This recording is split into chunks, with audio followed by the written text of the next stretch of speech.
Welcome back to the CE show, everyone. Today we got a special guest on the line. We got Rick Envy, straight out of New England. Got a new single, Pot of Gold. How you doing, Rick? How's it going?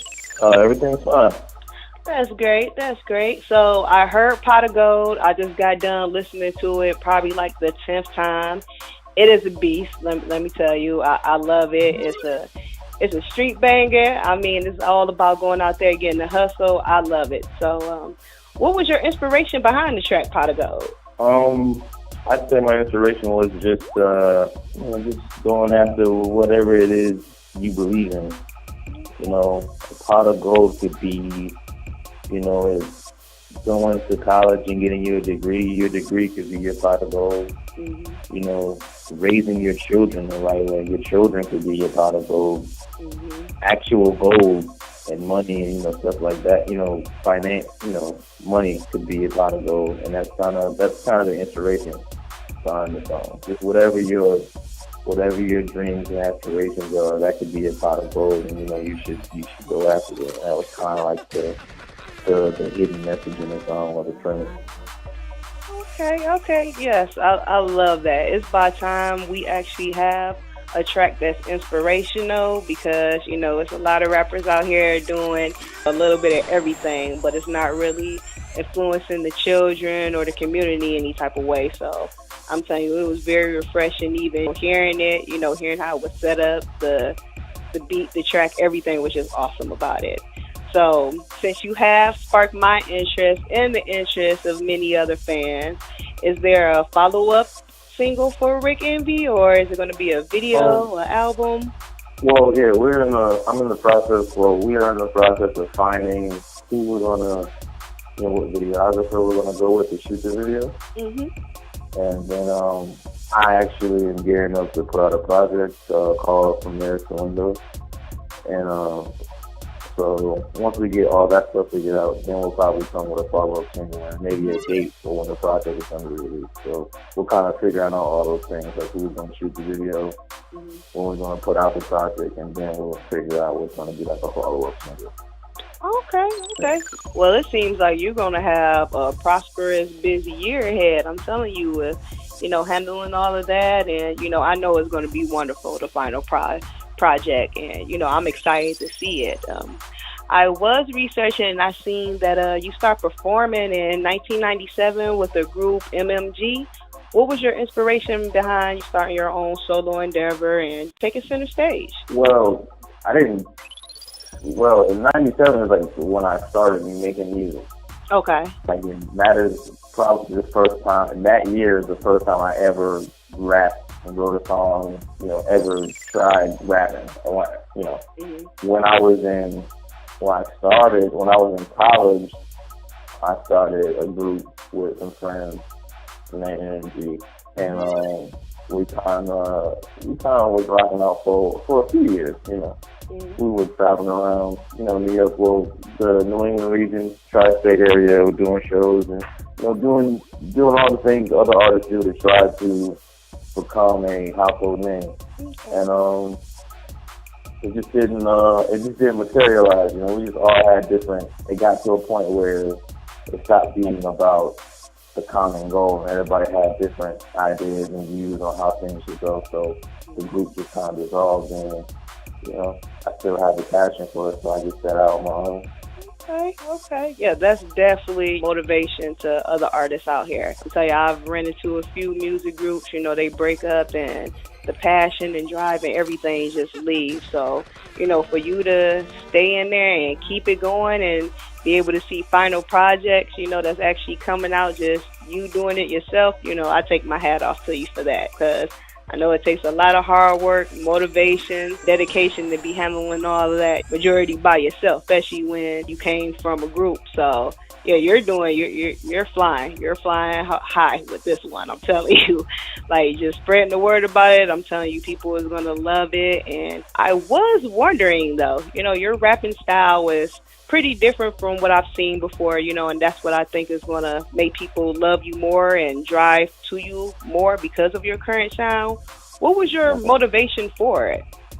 This is funny. I actually asked this question before. My two two of the guys that I like the most when it comes to like to rapping, and as far as like flow and stylistically, Nas and Cameron. Okay. And I like Nas. Some of the reasons I like Nas is because in my opinion, he's one of the most descriptive rappers. You know, he's really descriptive, and he's really informative with his music. Mm-hmm. So he can really explain something to you as if if he was a teacher, and he can really depict something, and you can visualize it without actually seeing it. So that's one of the reasons why I like Nas. And you take a little bit from that and you try to add it to your style.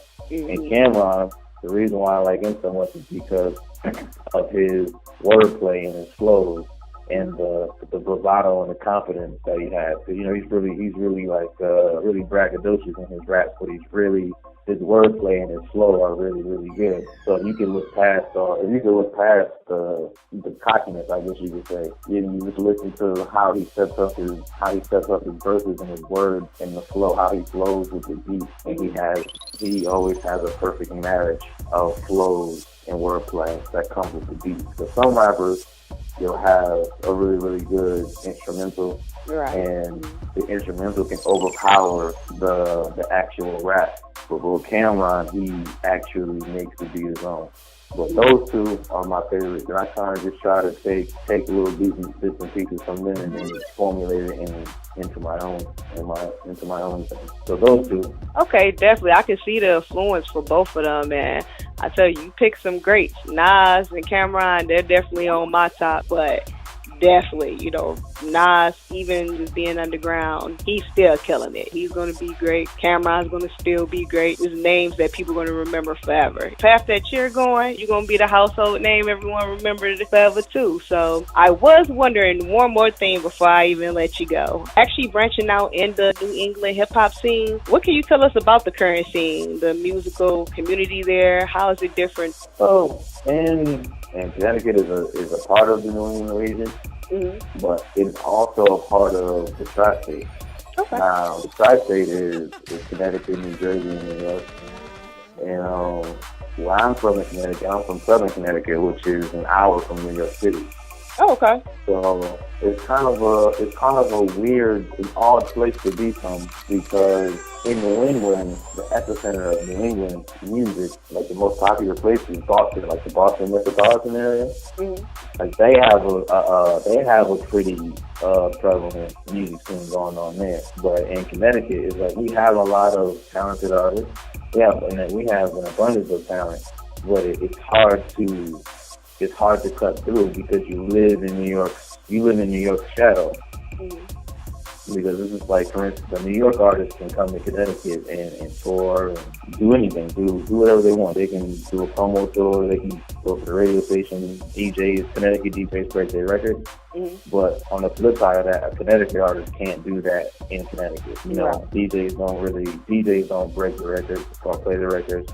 The people aren't as supportive as they would be of a New York artist or any other artist, not just New York, other artists from other places.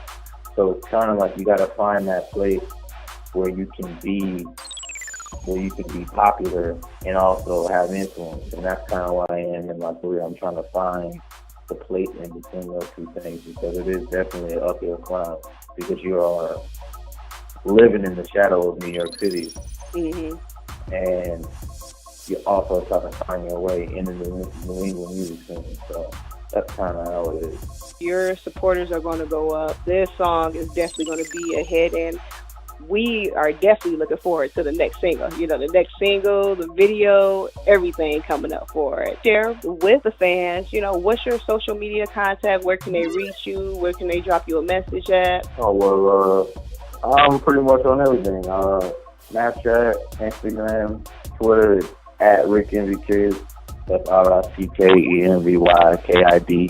Facebook, which is facebook.com/Rick Envy. SoundCloud is soundcloud.com/Rick Envy. Twitter, Instagram, and Snapchat one more time. It's at Rick Envy Kid, RICKENVYKID. So yeah, anybody listening that's interested in the music or anything, want to inquire on anything, just hit me up on those. Tweet me, DM me, send me a snap, message me on Facebook, whatever. I want it all, so just holler at me. Okay, well, you guys heard it first. Rick Envy, is a pleasure having you on the show. I look forward to Appreciate it. your upcoming projects. Like I said, I'm happy. I'm just for you. And I'm telling you, after this, shoot, I'm having to bang it in my car. Got a few of my family members banging to it and friends. So you're definitely coming up, believe me. You're definitely. All right. Well, thank you. I appreciate it. Thank you for the interview. Really appreciate it. All right, you have a good one. Bye.